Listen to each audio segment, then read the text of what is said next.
let's talk about how to know what the right dose of vitamin D should be. Well, why is that important? Well, vitamin D is absolutely critical for human health. When I first added vitamin D to my patients in my cardiology practice, I was astounded at the effects on mood, on various blood markers, on factors such as bone density, many other conditions. It really was only number 2 after my nutrition program, that is when I talk about my wheat belly and undoctored programs, where we start by eliminating all wheat and grains. That alone has a huge impact on health. But second to that is vitamin D. So I would rank vitamin D as number 2 after wheat and grain elimination as among the most important things you can do for health. Well, I would define the right dose of vitamin D as the dose required for you to achieve a blood level of 25 hydroxy vitamin D of between 60 and 70 nanograms per milliliter. Where do they get that number? Well, that range is where the risk for cancer is maximally suppressed. It's where bone health is maximally supported, including maximal suppression of something called parathyroid hormone. If you have low blood vitamin D level, your parathyroid or PTH hormone level goes up because it's going to extract calcium from your bones and thin your bones over the years. When you get vitamin D into this range, PTH is maximally suppressed, sparing your bones from having the calcium extracted. Getting a vitamin D blood level in that range is maximally beneficial for mental health. So lots of people, for instance, get winter blues or seasonal affective disorder where they're very sad and depressed when the days get short. Well, vitamin D has a huge impact on mood and seasonal affective disorder. There are numerous metabolic advantages besides suppression of PTH when you achieve that level of vitamin D, such as a rise in HDL cholesterol, the good marker, a drop in triglycerides, a reduction in insulin resistance, a modest reduction in blood pressure, and numerous other effects.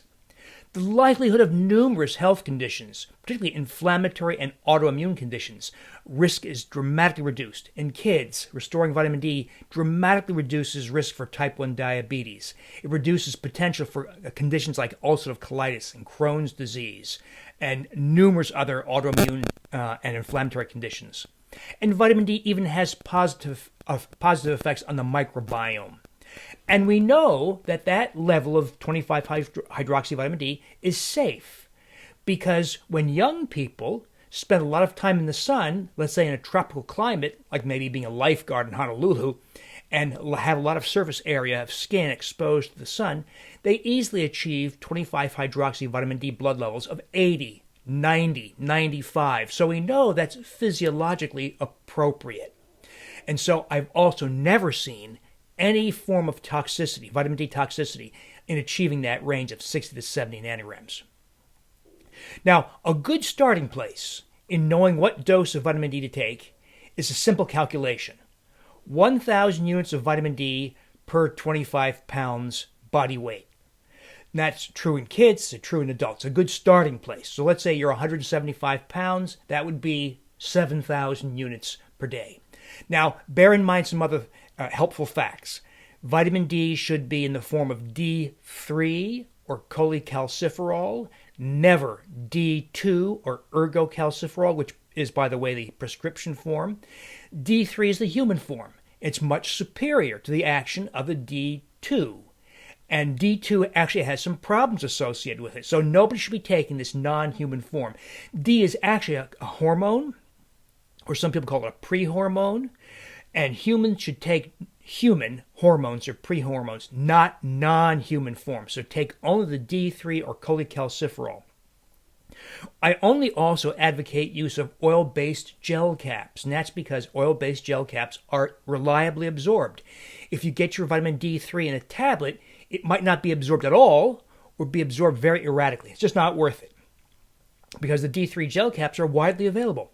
If you can't swallow gel caps or you have a young child, you can use drops. Just be aware that try to be as consistent as possible in dispensing those drops because drops tend to generate wildly erratic blood levels. So ideally, you just use the D3 gel caps.